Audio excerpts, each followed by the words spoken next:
Welcome to this theoretical basis oral presentation about campus environmental theory. Let me start by asking you to think of a time and a place which was academically inspiring to you. Ask yourself, what was it about the environment that captured your attention? Was it the colors or the architecture? Could it have been the organization of the space or the ease of the activity you were involved in? Maybe it was the individuals in the room, or was it simply the vibrance of the living climate generated by all these factors? Campus environmental theory studies the nature of many different aspects of the campus environment and their impact on students. Basic principles of environmental theory. There is a direct correlation between the student outcomes and the campus environment, which leads to the study of how different attributes of the campus environment can be established for optimal student outcomes. The four key components of environmental theory are physical setting, organizational factors, the human aggregate, and social climate. First, let us look at the physical settings. These are the physical attributes of a campus that have proven to have direct correlation in the enhancement of student outcomes. In the text, Student Success in College, Creating Conditions That Matters, it states, through buildings, signs, and the landscape of the campus, the physical environment communicates messages that influence students' feelings of well-being, belonging, and identity.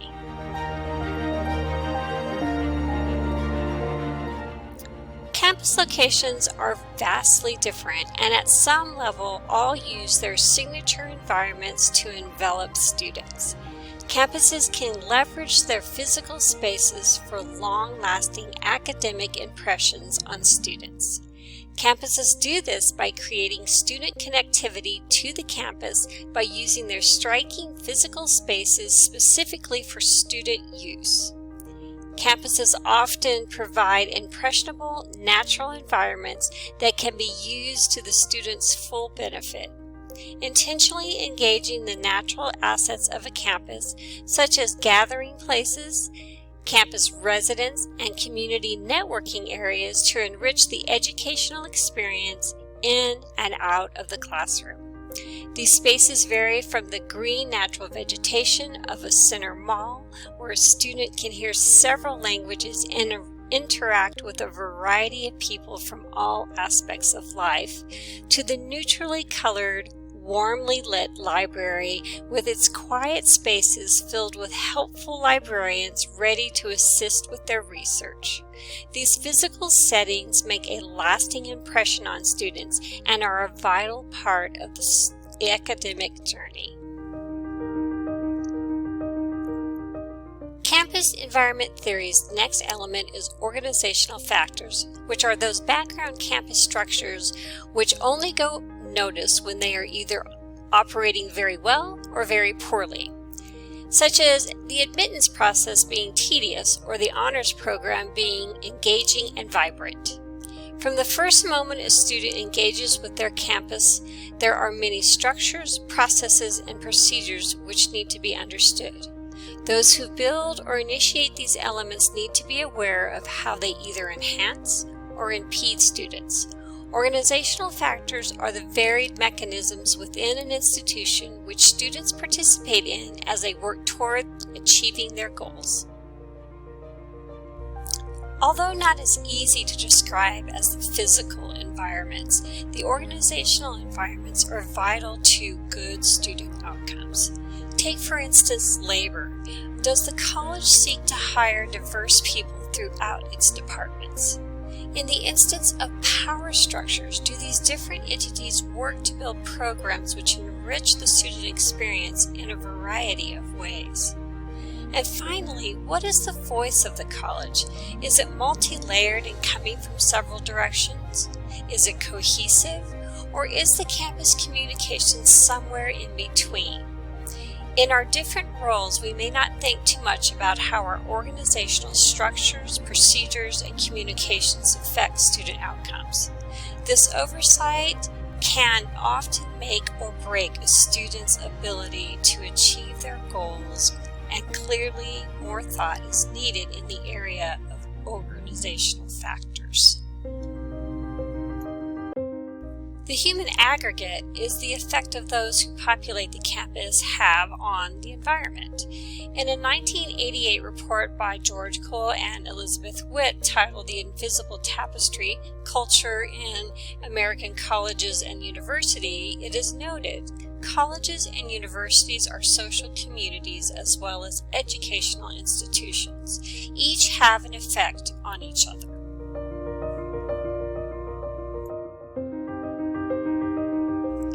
The human aggregate element of campus environment has a symbiotic relationship between the space and the people as each influence the other.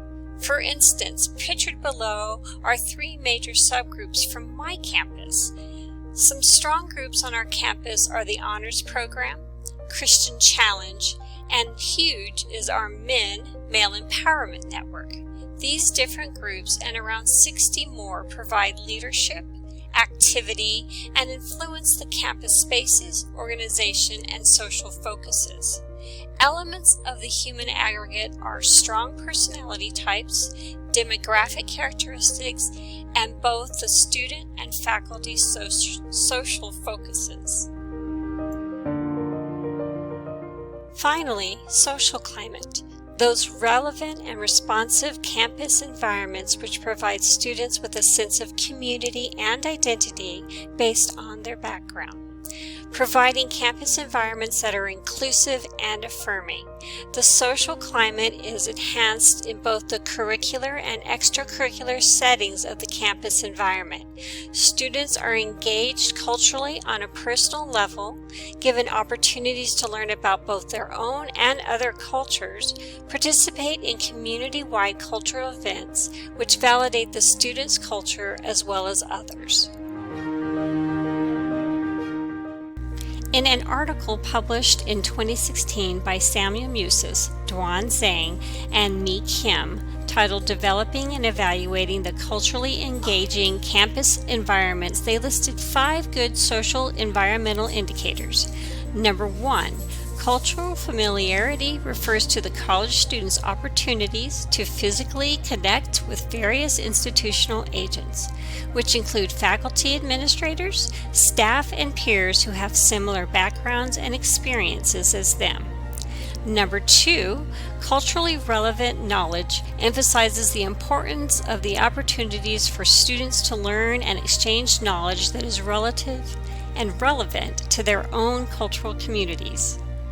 Number 3, cultural community service refers to the opportunities that students have to engage in curricular and co-curricular efforts to positively transform and give back to their own cultural communities. Number 4, cross-cultural engagement refers to students' opportunities to engage in meaningful interactions with peers of different cultural backgrounds that focus on solving real, social, and political problems. And number 5, cultural validation has to do with the extent to which students feel like their cultural backgrounds and identities are valued at their respective institutions. Campus environmental theory's practical uses. The campus environmental theory can be used to measure the organizational element's ability to support our students effectively. Number 2, it can help planners be successful in using those physical elements of signature campus spaces to enhance the student experience. And finally, it can help the whole campus be mindful of meeting necessary needs of the social climate's 5 indicators. Now, on the other hand, campus environmental theory's issues or problems.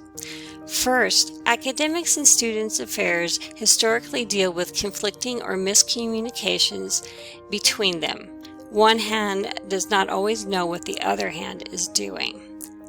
Then, the human aggregate is not manageable in the community college, which is open to all, so diversity may not be achieved. Also, social climate indicators are difficult to fulfill for every culture represented. represented on our campus. And finally, I leave you with this question.